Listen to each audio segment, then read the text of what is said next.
ಫಟಾಫಟ್ 50ಗೆ ಸ್ವಾಗತ. ನಾನು ಚೈತ್ರಾಂಚನ್. ನಾನು ಮಧು ನಾಗರಾಜ್. ಈ ಹೊತ್ತಿನ 50 ಸುದ್ದಿಗಳನ್ನ ಫಟಾಫಟ್ ಅಂತ ನೋಡ್ಕೊಂಡು ಬರೋಣ. ಟಿವಿ9 ನಿರಂತರ ವರದಿ ಬೆನ್ನಲ್ಲೇ ಪರಿಷತ್ನಲ್ಲೂ ಡೆಡ್ಲಿ ಇಡ್ಲಿಗೆ ಪ್ಲಾಸ್ಟಿಕ್ ಬಳಕೆ ವಿಚಾರ ಸದ್ದು ಮಾಡಿದೆ. ಶೂನ್ಯ ವೇಳೆಯಲ್ಲಿ ಎನ್ ರವಿಕುಮಾರ್ ವಿಷಯ ಪ್ರಸ್ತಾಪಿಸಿದ್ದಾರೆ. ಅಧಿಕಾರಿಗಳಿಗೆ ಈಗ ಗೊತ್ತಾಗ್ತಿದೆಯಾ? ಅಧಿಕಾರಿಗಳು ಹೋಟೆಲ್ ಮಾಲೀಕರ ಜೊತೆಗೆ ಶಾಮೀಲಾಗಿದ್ದಾರೆಂದು ಆರೋಪಿಸಿದ್ದಾರೆ. ಮುಡಾಕ್ಕೆ ಸಿಬಿಐ ತನಿಖೆಗೆ ಕೋರಿ ಮೇಲ್ಮನವಿ ಸಲ್ಲಿಸಿದ್ರು. ಸಿಎಂಗೆ ಯಾವುದೇ ಸಂಕಷ್ಟ ಎದುರಾಗಲ್ಲ, ಕಾನೂನಾತ್ಮಕ ಹೋರಾಟ ಮಾಡ್ತೀವಿ ಅಂತ ಸಿಎಂ ಕಾನೂನು ಸಲಹೆಗಾರ ಪೊನ್ನಣ್ಣ ಟಿವಿ9ಗೆ ಹೇಳಿದ್ದಾರೆ. ಸ್ನೇಹಮಯಿ ಜೊತೆ ಬಿಜೆಪಿ ಜೆಡಿಎಸ್ ಶಾಮೀಲಾಗಿದ್ದಾರೆ ಅಂತ ಇದೇ ವೇಳೆ ಆರೋಪ ಮಾಡಿದ್ದಾರೆ. ರೀತಿಯಾದಂಥ ಕಾನೂನಾತ್ಮಕ ಪ್ರಕ್ರಿಯೆಯನ್ನ ಎದುರಿಸಲಿಕ್ಕೆ ಸಿದ್ದರಾಮಯ್ಯನವರು ಅವರ ಕಾನೂನು ತಂಡ ಸಿದ್ಧವಾಗಿದೆ. ಅದರಿಂದ ಸಂಕಷ್ಟ ಎದುರಾಗುವಂಥ ಪ್ರಶ್ನೆ ಇಲ್ಲ, ಕುರ್ಚಿ ಅಲ್ಲಾಡುವಂಥ ಪ್ರಶ್ನೆ ಇಲ್ಲ, ಅಂಥದ್ದು ಯಾವುದು ಕೂಡ ಆಗೋದಿಲ್ಲ. ಅಕ್ಟೋಬರ್ನಿಂದ ಹಾಲು ಉತ್ಪಾದಕರ 656.07 ಕೋಟಿ ಪ್ರೋತ್ಸಾಹ ಧನವನ್ನ ರಾಜ್ಯ ಸರ್ಕಾರ ಬಾಕಿ ಉಳಿಸಿಕೊಂಡಿದೆ. ಹಣ ಬಾಕಿ ಉಳಿಸಿಕೊಂಡ ಸರ್ಕಾರದ ವಿರುದ್ಧ ಪರಿಷತ್ನಲ್ಲಿ ಆಕ್ರೋಶ ವ್ಯಕ್ತವಾಗಿದೆ. ಕಾಂಗ್ರೆಸ್ನ ಉಮಾಶ್ರೀ ಹಾಗೂ ಎಂಜಿ ಮುಳೆ ಈ ಬಗ್ಗೆ ಪ್ರಶ್ನಿಸಿ ರೈತರ ಬಾಕಿ ಹಣ ಹಾಕುವಂತೆ ಆಗ್ರಹಿಸಿದ್ದಾರೆ. ಆರ್ಥಿಕ ಇಲಾಖೆಯಿಂದ ಹಣ ಬಿಡುಗಡೆ ಬಾಕಿ ಇದೆ. ಹಾಲಿನ ದರ ಹೆಚ್ಚಳಕ್ಕೂ ರೈತರಿಂದ ಬೇಡಿಕೆ ಇದೆ ಅಂತ ಪರಿಷತ್ನಲ್ಲಿ ಪಶುಸಂಗೋಪನಾ ಸಚಿವ ಕೆ ವೆಂಕಟೇಶ್ ಉತ್ತರವನ್ನು ಕೊಟ್ಟಿದ್ದಾರೆ. ಸಚಿವರ ಮಾತಿಗೆ ಎಂಜಿ ಮುಳೆ ಆಕ್ಷೇಪಿಸಿದ್ರು. ರಾಜ್ಯಪಾಲರಿಂದ ಆರ್ಥಿಕ ಸ್ಥಿತಿ ಚೆನ್ನಾಗಿದೆ ಅಂತ ಹೇಳಿಸಿದ್ರಿ, ಹಾಗಾದ್ರೆ ಪ್ರೋತ್ಸಾಹಧನ ಯಾಕೆ ನೀಡ್ತಿಲ್ಲ ಅಂತ ಪ್ರಶ್ನಿಸಿದ್ರು. ವಿಜೇಂದ್ರ ಹಿಂದೆ ಮಾಚಿಗಳ ಪಟಾಲಂ ಇದೆ ಅಂತ ಬಿಜೆಪಿ ಶಾಸಕ ಯತ್ನಾಳ್ ಹೇಳಿದ್ದಾರೆ. ಯಡಿಯೂರಪ್ಪ ಲಿಂಗಾಯತ ಅಂತ ಹೇಳಿ ಲೀಡರ್ ಆಗಿದ್ದಾರೆ. ಬೇಕಾದ್ರೆ ಬೂಕನಕೆರೆಗೆ ಹೋಗಿ ಲಿವಿಂಗ್ ಸರ್ಟಿಫಿಕೇಟ್ ತೆಗೆದು ನೋಡಿ ಗೊತ್ತಾಗುತ್ತೆ ಅಂತ ಟಿವಿ9 ಎಕ್ಸ್ಕ್ಲೂಸಿವ್ ಆಗಿ ಯತ್ನಾಳ್ ಹೇಳಿಕೆ ಕೊಟ್ಟಿದ್ದಾರೆ. ಮಾಜಿ ಆಗಿಲ್ಲ, ಮಾಜಿ ಆದವ್ರಿಗೆ ಹೇಳಿರ್ಬೇಕು. ಅವ್ರ ಪಟಾಲಂ ಐತಲ್ಲ, ಅಲ್ಲಿ ಮಾಜಿಗಳು ಭಾಳ ಆಗ್ಯಾರ. ಮಾಜಿಗಳ ಸಂಖ್ಯೆ ವ್ಯಾಪಕವಾಗಿ ವಿಜೇಂದ್ರ ಹಿಂದೆ ಓಡಾಡ್ತಾ ಇದೆ. ನಾವೆಲ್ಲ ಹಾಲಿ ಶಾಸಕರು. ಮುಸ್ಲಿಮರಿಗೆ ಗುತ್ತಿಗೆ ಮೀಸಲಾತಿಯನ್ನು ಬಿಜೆಪಿ ಶಾಸಕ ಯತ್ನಾಳ್ ವಿರೋಧಿಸಿದ್ದಾರೆ. ಟಿವಿ9ಗೆ ಈ ಬಗ್ಗೆ ಹೇಳಿಕೆ ನೀಡಿರುವ ಅವರು, ಗುತ್ತಿಗೆ ಮೀಸಲಾತಿ ಬಗ್ಗೆ ಸಂವಿಧಾನ ವಿರೋಧಿ ನಿರ್ಣಯ, ಮುಸ್ಲಿಮರಿಗೆ ಧರ್ಮಾಧಾರಿತ ಮೀಸಲಾತಿ ಕೊಡೋದಕ್ಕೆ ಬರಲ್ಲ, ಈ ಬಗ್ಗೆ ವಿಧಾನಸಭೆ ಹಾಗೆ ನ್ಯಾಯಾಲಯದಲ್ಲೂ ಪ್ರಶ್ನೆ ಮಾಡ್ತೀವಿ ಅಂತ ಹೇಳಿದ್ದಾರೆ. ಸಚಿವರ ಮೀಟಿಂಗ್ ವಿಚಾರ ಹೈಕಮಾಂಡ್ಗೆ ಬಿಕ್ಕಟ್ಟು ಅಂತ ಸಚಿವ ಚಲುವರಾಯಸ್ವಾಮಿ ಹೇಳಿದ್ದಾರೆ. ಸಣ್ಣ ಪುಟ್ಟ ಕಲಹ ಇರುತ್ತೆ, ಅದೆಲ್ಲ ಹೈಕಮಾಂಡ್ ನೋಡ್ಕೊಳ್ಳುತ್ತೆ. ಸಿದ್ದರಾಮಯ್ಯ ದಾಖಲೆಯ 16ನೇ ಬಜೆಟ್ ಮಂಡನೆ ಮಾಡಲಿದ್ದಾರೆ ಅಂತ ಹೇಳಿದರು. ಸರ್ಕಾರ ಪಾಪರ್ ಆಗಿದ್ದಕ್ಕೆ ದಲಿತರ ಹಣವನ್ನ ಗುಳುಂ ಮಾಡ್ತಿದೆ ಅಂತ ವಿಪಕ್ಷ ನಾಯಕ ಆರ್ ಅಶೋಕ್ ವಾಗ್ದಾಳಿ ನಡೆಸಿದ್ರು. ಬೆಂಗಳೂರಿನ ಫ್ರೀಡಂ ಪಾರ್ಕ್ನಲ್ಲಿ ಮಾತನಾಡಿದ ಅಶೋಕ್, ಗ್ಯಾರಂಟಿ ಹಣ ಕೊಡೋದಕ್ಕೆ ಎಸ್ಸಿ ಎಸ್ಟಿ ಅನುದಾನ ಉಪಯೋಗಿಸ್ತಾ ಇದ್ದಾರೆ, ಭಿಕ್ಷೆ ಬೇಡುವ ಸ್ಥಿತಿಗೆ ಇವತ್ತು ಸಿಎಂ ಸಿದ್ದರಾಮಯ್ಯ ಬಂದಿದ್ದಾರೆ ಅಂತ ಕಿಡಿಕಾರಿದ್ದಾರೆ. ಬೆಂಗಳೂರಿಗೆ ಕೇಂದ್ರ ಸಚಿವ ಅಮಿತ್ ಶಾ ಭೇಟಿ ವಿಚಾರಕ್ಕೆ ಬಿಜೆಪಿ ರಾಜ್ಯಾಧ್ಯಕ್ಷ ವಿಜೇಂದ್ರ ಪ್ರತಿಕ್ರಿಯಿಸಿದ್ದಾರೆ. ಮಾರ್ಚ್ 7ರಂದು ಕೇಂದ್ರ ಸಚಿವ ಅಮಿತ್ ಶಾ ಬರ್ತಾರೆ. ಮಾರತ್ಹಳ್ಳಿಯಲ್ಲಿ ಖಾಸಗಿ ಆಸ್ಪತ್ರೆ ಉದ್ಘಾಟಿಸುತ್ತಾರೆ. ಅದು ಬಿಟ್ಟು ರಾಜಕೀಯ ಕಾರ್ಯಕ್ರಮ ಯಾವುದೂ ಇಲ್ಲ ಅಂದಿದ್ದಾರೆ. ಕಾಮಗಾರಿಗಳ ಗುತ್ತಿಗೆಯಲ್ಲಿ ಮುಸ್ಲಿಮರಿಗೆ ಮೀಸಲಾತಿ ವಿಚಾರದ ಬಗ್ಗೆ ಇವತ್ತು ಸಂಪುಟ ಸಭೆಯಲ್ಲಿ ಚರ್ಚೆಯಾಗುವ ಸಾಧ್ಯತೆ ಇದೆ. ಬೈ ಎಲೆಕ್ಷನ್ ವೇಳೆ ಜಾರಿಗೆ ಮುಂದಾಗಿದ್ದ ಸರ್ಕಾರ ವಿರೋಧ ವ್ಯಕ್ತವಾಗ್ತಾ ಇದ್ದಂತೆ ಮುಂದೂಡಿತ್ತು. ಈಗ ಮಸೂದೆ ರೂಪದಲ್ಲಿ ಮುಸ್ಲಿಮರಿಗೆ ಮೀಸಲಾತಿ ತರುವುದಕ್ಕೆ ಚಿಂತನೆ ನಡೆಸಿದೆ. ಅಲ್ಪಸಂಖ್ಯಾತರನ್ನ ಓಲೈಸೋಕೆ ಸರ್ಕಾರ ಹೊರಟಿದೆ ಅಂತ ಬಿಜೆಪಿ ರಾಜ್ಯಾಧ್ಯಕ್ಷ ವಿಜೇಂದ್ರ ಕಿಡಿಕಾರಿದ್ದಾರೆ. ಅನೇಕ ಹಿಂದುಳಿದ ಸಮುದಾಯಗಳಿಗೆ ಆರ್ಥಿಕ ಶಕ್ತಿ ನೀಡಬೇಕಿತ್ತು. ವಿಪಕ್ಷದವರು ಏನೇ ಹೇಳಿದ್ರು ಇವರಿಗೆ ನಾಟೋದಿಲ್ಲ ಅಂತ ವಾಗ್ದಾಳಿ ನಡೆಸಿದ್ದಾರೆ. ಕಾಂಗ್ರೆಸ್ ಸರ್ಕಾರ ಬಾಯ್ ಬಡಾಯಿ ಸರ್ಕಾರ, ಅಭಿವೃದ್ಧಿ ಶೂನ್ಯ ಸರ್ಕಾರ ಅಂತ ಸಂಸದ ಗೋವಿಂದ ಕಾರಜೋಳ ವಾಗ್ದಾಳಿ ನಡೆಸಿದ್ದಾರೆ. 3400 ರೈತರು ಆತ್ಮಹತ್ಯೆ ಮಾಡಿಕೊಂಡಿದ್ದಾರೆ. 50ಕ್ಕೂ ಹೆಚ್ಚು ಹೆಣ್ಣು ಮಕ್ಕಳನ್ನ ರೇಪ್ ಮಾಡಿ ಕೊಲೆಗೈಯಲಾಗಿದೆ. ಹೀಗಾಗಿ ಸಿದ್ದರಾಮಯ್ಯ ಸರ್ಕಾರ ಕೆಟ್ಟ ಸರ್ಕಾರ ಅಂತ ಕಿಡಿಕಾರಿದ್ದಾರೆ. ರಾಜ್ಯದ ಅಭಿವೃದ್ಧಿ ವಿಚಾರವಾಗಿ ವಿಪಕ್ಷಗಳ ಟೀಕೆಗೆ ಸಚಿವ ಚಲುವರಾಯಸ್ವಾಮಿ ತಿರುಗೇಟು ಕೊಟ್ಟಿದ್ದಾರೆ. ಗ್ಯಾರಂಟಿ ಜೊತೆಗೆ ನಾವು ಅಭಿವೃದ್ಧಿ ಕೆಲಸವನ್ನ ಮಾಡ್ತೇವೆ, ದೆಹಲಿಯಲ್ಲಿ ಇವ್ರ್ಯಾಕೆ ಗ್ಯಾರಂಟಿ ಕೊಡಬೇಕಾಗಿತ್ತು ಅಂತ ಟೀಕಿಸಿದ್ದಾರೆ.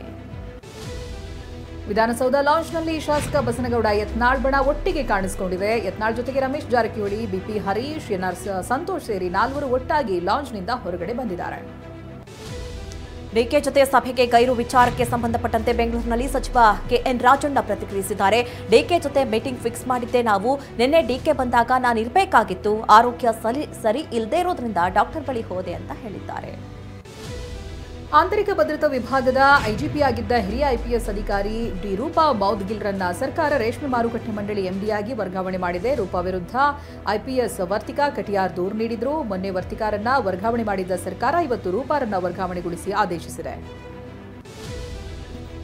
ಸಿನಿ ಸ್ಟೈಲ್ನಲ್ಲಿ ಚೇಸ್ ಮಾಡಿ ಬೆಂಗಳೂರು ಪೊಲೀಸರು ಗರುಡ ಗ್ಯಾಂಗ್ನ ಇಜಾಕ್ನನ್ನ ಉಡುಪಿಯಲ್ಲಿ ಬಂಧಿಸಿದ್ದಾರೆ. ರೌಡಿ ಇಜಾಕ್ ಚೇಸಿಂಗ್ ದೃಶ್ಯ ಸಿಸಿಟಿವಿಯಲ್ಲಿ ಸೆರೆಯಾಗಿದೆ. ನೆಲಮಂಗಲ ದರೋಡೆ ಕೇಸ್ನಲ್ಲಿ ಬೇಕಾಗಿದ್ದ ಈತ ಥಾರ್ನಲ್ಲಿ ಗರ್ಲ್ ಫ್ರೆಂಡ್ ಜೊತೆ ಬಂದಿದ್ದ. ಅನುಮತಿ ಇಲ್ಲದೆ ಸಿನಿಮಾ ಚಿತ್ರೀಕರಣ ನಡೆಸಿದರ ಹಿನ್ನೆಲೆ ಅರಣ್ಯಾಧಿಕಾರಿಗಳು ದಾಳಿ ನಡೆಸಿರುವ ಘಟನೆ ತುಮಕೂರಿನ ನಾಮದ ಚಿಲುಮೆಯಲ್ಲಿ ನಡೆದಿದೆ. ಕಳೆದ 5 ದಿನಗಳಿಂದ ಹೆಸರಿಡಿದ ಸಿನಿಮಾ ಚಿತ್ರೀಕರಣ ಇಲ್ಲಿ ನಡೀತಾ ಇತ್ತು. ಈ ತಂಡಕ್ಕೆ ಎಸಿಎಫ್ ಪವಿತ್ರ ನೇತೃತ್ವದ ತಂಡ ಶಾಕ್ ನೀಡಿದೆ.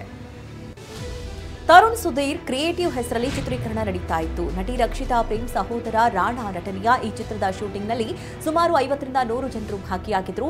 ವನ್ಯಜೀವಿಗಳಿರುವ ಅರಣ್ಯ ಪ್ರದೇಶದಲ್ಲಿ ಚಿತ್ರೀಕರಣಕ್ಕೆ ಅವಕಾಶ ನೀಡಿರಲಿಲ್ಲ. ಬೆಂಗಳೂರಿನಲ್ಲಿ ಬ್ಲಾಕ್ ಅಂಡ್ ವೈಟ್ ದಂಧೆ ಹೆಸರಲ್ಲಿ ದರೋಡೆ ಮಾಡುತ್ತಿದ್ದ 3 ಆರೋಪಿಗಳನ್ನು ಪೊಲೀಸರು ಬಂಧಿಸಿದ್ದಾರೆ. 1 ಕೋಟಿ ಕ್ಯಾಶ್ ಕೊಟ್ಟರೆ ಅಕೌಂಟ್ಗೆ 1.20 ಕೋಟಿ ಹಾಕುವುದಾಗಿ ಚನ್ನಪಟ್ಟಣದ ಜಯಚಂದ್ರ ಎಂಬುವರನ್ನ ಬೆಂಗಳೂರಿಗೆ ಕರೆಸಿದ್ದ ಶ್ರೀನಿವಾಸ್ ಎಂಬಾತ ಡೀಲ್ ಮಾತುಕತೆ ನಡೆಸುತ್ತಿದ್ದ. ಬ್ಲಾಕ್ ಅಂಡ್ ವೈಟ್ ದಂಧೆಯ ಆರೋಪಿಗಳು ಪರಾರಿಯಾಗ್ತಾ ಇದ್ದಾಗ ಪೊಲೀಸರ ಬಲೆಗೆ ಬಿದ್ದಿದ್ದಾರೆ. ಮಾರ್ಟಿನ್ ಎಂಬಾತನನ್ನ ಸ್ಥಳದಲ್ಲೇ ಹಿಡಿಯಲಾಗಿತ್ತು. ತನಿಖೆಗಿಳಿದ ಪೊಲೀಸರು ಎಲ್ಲ ಆರೋಪಿಗಳನ್ನು ಬಂಧಿಸಿ 98 ಲಕ್ಷ ನಗದು ವಶಕ್ಕೆ ಪಡೆದಿದ್ದಾರೆ.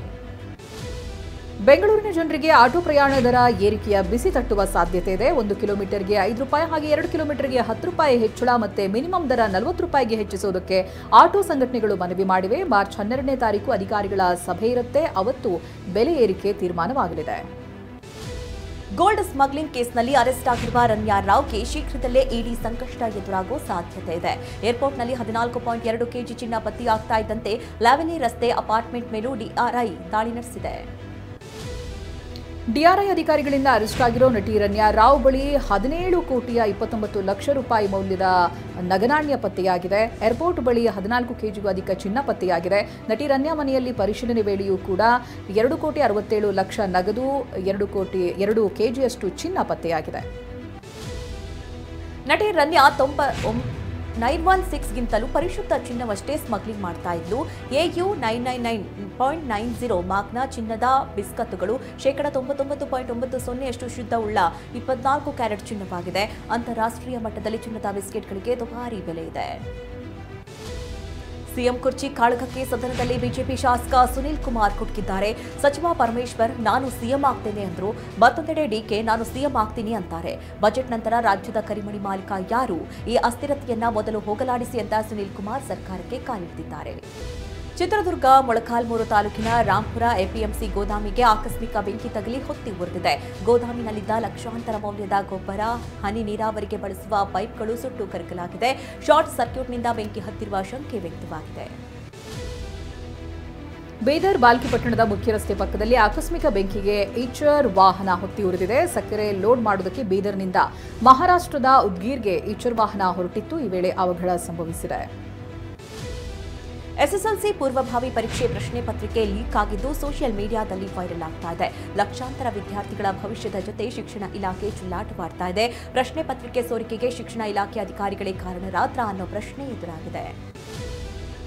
ಚಿಕ್ಕಮಗಳೂರು ಮೂಡಿಗೆರೆ ತಾಲೂಕಿನ ನಿಡುವಾಳೆ ಗ್ರಾಮ ಪಂಚಾಯಿತಿ ಉಪಾಧ್ಯಕ್ಷ ನವೀನ್ ಹಕ್ಕುಪತ್ರಕ್ಕಾಗಿ ಅರಗತ್ತಲೆಯಾಗಿ ಪಾದಯಾತ್ರೆ ನಡೆಸಿದರು. ಸುಮಾರು 50ಕ್ಕೂ ಹೆಚ್ಚು ಜನರ ಹಕ್ಕುಪತ್ರಕ್ಕಾಗಿ 20 ಮನೆಗಳ ಮಣ್ಣು ಪಡೆದು ತಲೆ ಮೇಲೆ ಹೊತ್ತು ಪಾದಯಾತ್ರೆ ನಡೆಸಿದರು. ರ್ಯಾಪರ್ ಕರಣ್ ಲಿಂಗಾಯತ ಸಮುದಾಯಕ್ಕೆ ಅಪಮಾನ ಮಾಡಿದ್ದಾರೆಂದು ಅಖಿಲ ಭಾರತ ವೀರಶೈವ ಮಹಾಸಭಾ ಪೊಲೀಸರಿಗೆ ದೂರು ಕೊಟ್ಟಿದೆ. ರ್ಯಾಪರ್ ಕರಣ್ ಲಿಂಗಾಯತ ಸಮುದಾಯದ ವಿರುದ್ಧ ಆಕ್ಷೇಪಾರ್ಹ ಪದ ಬಳಸಿದ್ದಾರೆಂದು ಬೆಂಗಳೂರಿನ ಸದಾಶಿವನಗರ ಠಾಣೆಗೆ ದೂರು ಕೊಡಲಾಗಿದೆ.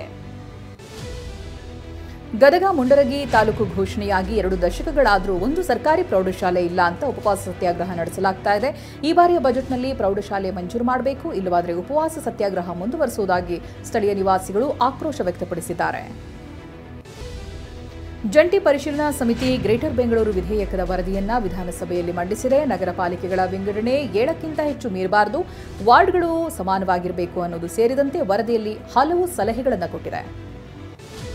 200ಕ್ಕಿಂತ ಹೆಚ್ಚು 100ಕ್ಕಿಂತ ಕಮ್ಮಿ ವಾರ್ಡ್ ಇರಬಾರದು. ನಗರ ಪಾಲಿಕೆ ಯಾವುದೇ ವಾರ್ಡ್ನಲ್ಲಿ ಸ್ಪರ್ಧೆಗೆ ಅವಕಾಶ ನೀಡಬೇಕು. 1 ವಾರ್ಡ್ನಲ್ಲಿ ಮಾತ್ರವೇ ಸ್ಪರ್ಧೆಗೆ ಅವಕಾಶ ಕಲ್ಪಿಸಲಾಗಿದೆ. 2 ವಾರ್ಡ್ಗಳಲ್ಲಿ ಸ್ಪರ್ಧೆ ಮಾಡಲು ಅವಕಾಶ ಇರುವುದಿಲ್ಲ. ಮೇಯರ್, ಉಪಮೇಯರ್ ಅವಧಿ 30 ತಿಂಗಳಿಗೆ ನಿಗದಿಗೊಳಿಸಬೇಕು ಅಂತ ಉಲ್ಲೇಖಿಸಲಾಗಿದೆ. ಕ್ಷೇತ್ರಗಳ ಮರು ವಿಂಗಡಣೆ ವಿರುದ್ಧ ಇಂದು ತಮಿಳುನಾಡು ಸರ್ವಪಕ್ಷ ಸಭೆ ನಡೆಯಿತು. ಈ ಸಭೆಯಲ್ಲಿ ಮುಂದಿನ 30 ವರ್ಷ ಯಾವುದೇ ಕ್ಷೇತ್ರ ಮರು ವಿಂಗಡಣೆ ಮಾಡುವುದು ಬೇಡ ಅಂತ ತೀರ್ಮಾನಿಸಿದೆ. 1971ರ ಜನಗಣತಿ ಆಧಾರದ ಮೇಲೆ ಕ್ಷೇತ್ರ ಮರು ವಿಂಗಡಣೆ ಮಾಡಲಾಗುವುದು ಅಂತ ಪ್ರಧಾನಿ ಘೋಷಣೆ ಮಾಡಬೇಕು ಅಂತ ಒತ್ತಾಯಿಸಿವೆ. ಕ್ಷೇತ್ರ ಮರು ವಿಂಗಡಣೆಯಲ್ಲಿ ದಕ್ಷಿಣ ರಾಜ್ಯಗಳಿಗೆ ಅನ್ಯಾಯ ವಿಚಾರಕ್ಕೆ ತಮಿಳಿಗ ವೆಟ್ರಿ ಕಳಗಂ ಮುಖ್ಯಸ್ಥ ವಿಜಯ್ ಟ್ವೀಟ್ ಮಾಡಿದ್ದಾರೆ. ಕೇಂದ್ರ ಸರ್ಕಾರವು ನಿರಂಕುಶವಾಗಿ ಮರು ವಿಂಗಡಣೆ ಮಾಡಬಾರದು, ಮಾಡಿದ್ದೇ ಆದರೆ ದಕ್ಷಿಣ ರಾಜ್ಯಗಳ ರಾಜಕೀಯ ಮಹತ್ವ ನಾಶವಾಗಲಿದೆ ಅಂತ ಟ್ವೀಟ್ ಮಾಡಿದ್ದಾರೆ. ಬಿಎಸ್ಪಿ ಅಧಿನಾಯಕಿ ಮಾಯಾವತಿ ತಮ್ಮ ಸಹೋದರ ಆನಂದ್ ಕುಮಾರ್ ಅವರನ್ನ ಬಿಎಸ್ಪಿ ರಾಷ್ಟ್ರೀಯ ಸಂಯೋಜಕ ಹುದ್ದೆಯಿಂದ ಕೆಳಗಿಳಿಸಿದ್ದಾರೆ. ಈ ಸ್ಥಾನಕ್ಕೆ ರಣಧೀರ್ ಬೇನಿವಾಲ್ ಅವರನ್ನ ನೇಮಕ ಮಾಡಿ ಮಾಯಾವತಿ ಆದೇಶ ಹೊರಡಿಸಿದ್ದಾರೆ. 2050 ಹೊತ್ತಿಗೆ ಜಾಗತಿಕ ಮಟ್ಟದಲ್ಲಿ 1.8 ಶತಕೋಟಿ ಪುರುಷರು ಹಾಗೆ 1.9 ಶತಕೋಟಿ ಮಹಿಳೆಯರು ಅಧಿಕ ತೂಕದಿಂದ ಬಳಲಿದ್ದು ಒಟ್ಟು 3.8 ಶತಕೋಟಿ ಜನರು ಬೊಜ್ಜಿನ ಸಮಸ್ಯೆಯಿಂದ ಬಳಲಲಿದ್ದಾರೆ. ಚೀನಾ, ಭಾರತ ಮತ್ತು ಅಮೆರಿಕದಲ್ಲಿ ಬೊಜ್ಜಿನ ವ್ಯಕ್ತಿಗಳ ಸಂಖ್ಯೆ ವರ್ಷದಿಂದ ವರ್ಷಕ್ಕೆ ಹೆಚ್ಚಾನೇ ಇದೆ ಅಂತ ಲಾನ್ಸೆಟ್ ಜರ್ನಲ್ಸ್ ನಡೆದ ಅಧ್ಯಯನದಲ್ಲಿ ತಿಳಿದುಬಂದಿದೆ. ವಿಪಾಸನಾ ಧ್ಯಾನ ಶಿಬಿರದಲ್ಲಿ ಪಾಲ್ಗೊಳ್ಳಲು ಪಂಜಾಬ್ಗೆ ಆಗಮಿಸಿರುವ ದೆಹಲಿ ಮಾಜಿ ಸಿಎಂ ಅರವಿಂದ್ ಕೇಜ್ರಿವಾಲ್ ಮತ್ತೊಂದು ವಿವಾದಕ್ಕೆ ಸಿಲುಕಿದ್ದಾರೆ. ಕೇಜ್ರಿವಾಲ್ಗಾಗಿ ಗುಂಡು ರಹಿತ ವಾಹನಗಳು, 100ಕ್ಕೂ ಹೆಚ್ಚು ಪೊಲೀಸರ ನಿಯೋಜನೆಗೆ ಆಕ್ಷೇಪ ವ್ಯಕ್ತವಾಗಿದೆ. ಏಕದಿನ ಕ್ರಿಕೆಟ್ಗೆ ಆಸ್ಟ್ರೇಲಿಯಾದ ಖ್ಯಾತ ಆಟಗಾರ ಸ್ಟೀವ್ ಸ್ಮಿತ್ ನಿವೃತ್ತಿ ಘೋಷಣೆ ಮಾಡಿದ್ದಾರೆ. ಚಾಂಪಿಯನ್ಸ್ ಟ್ರೋಫಿ ಸೆಮಿಫೈನಲ್ ಪಂದ್ಯದಿಂದ ಆಸ್ಟ್ರೇಲಿಯಾ ಹೊರಬಿದ್ದ ಕೆಲವೇ ಗಂಟೆಗಳಲ್ಲಿ ನಿವೃತ್ತಿ ಪ್ರಕಟಿಸಿದ್ದಾರೆ. 2010ರಲ್ಲಿ ಏಕದಿನ ಕ್ರಿಕೆಟ್ಗೆ ಪಾದಾರ್ಪಣೆ ಮಾಡಿದ್ದ ಸ್ಟೀವ್ ಸ್ಮಿತ್ 170 ಪಂದ್ಯಗಳನ್ನಾಡಿದ್ದಾರೆ. 5800 ರನ್ ಗಳಿಸಿದ್ದಾರೆ. ಚಾಂಪಿಯನ್ಸ್ ಟ್ರೋಫಿ ಟೂರ್ನಿಯಲ್ಲಿ ಭರ್ಜರಿ ಪ್ರದರ್ಶನ ತೋರ್ತಾ ಇರೋ ಬ್ಯಾಟರ್ ವಿರಾಟ್ ಕೊಹ್ಲಿ ಏಕದಿನ ಕ್ರಿಕೆಟ್ ರ್ಯಾಂಕಿಂಗ್ 4ನೇ ಸ್ಥಾನಕ್ಕೇರಿದೆ. 5ನೇ ರ್ಯಾಂಕ್ನಲ್ಲಿದ್ದ ಕೊಹ್ಲಿ ಆಸ್ಟ್ರೇಲಿಯಾ ವಿರುದ್ಧದ ಪಂದ್ಯದಲ್ಲಿ 84 ರನ್ ಗಳಿಸಿದ್ದೇ 4ನೇ ರ್ಯಾಂಕಿಂಗ್ಗೆ ಜಿಗಿದಿದ್ದಾರೆ. ಟೀಂ ಇಂಡಿಯಾಗೆ ಅನ್ವಯವಾಗುವಂತೆ ಜಾರಿಗೆ ತಂದಿರುವ ನಿಯಮಗಳನ್ನು ಐಪಿಎಲ್ ತಂಡಗಳ ಮೇಲೆ ಹೇರುವುದಕ್ಕೆ ಬಿಸಿಸಿಐ ಚಿಂತನೆ ನಡೆಸಿದೆ ಎನ್ನಲಾಗ್ತಾ ಇದೆ. ಅಭ್ಯಾಸಕ್ಕಾಗಿ ಆಟಗಾರರು ತಂಡದ ಬಸ್ನಲ್ಲಿ ಆಗಮಿಸಬೇಕು. ಅಭ್ಯಾಸದ ಸಂದರ್ಭದಲ್ಲಿಯೂ ಕುಟುಂಬಸ್ಥರು ಆಟಗಾರರ ಕೊಠಡಿ ಪ್ರವೇಶ ಮಾಡೋ ಹಾಗಿಲ್ಲ. ಅಕ್ಷಯ್ ಕುಮಾರ್, ಕಟ್ರೀನಾ ಕೈಫ್ ಅಭಿನಯದ ಸೂಪರ್ ಹಿಟ್ ಚಿತ್ರ ನಮಸ್ತೆ ಲಂಡನ್ ರೀ ರಿಲೀಸ್ ಆಗ್ತಾ ಇದೆ. ಹೋಳಿ ಹಬ್ಬದ ಪ್ರಯುಕ್ತ ಮಾರ್ಚ್ 14ರಂದು ಬಿಡುಗಡೆ ಆಗ್ತಾ ಇದೆ.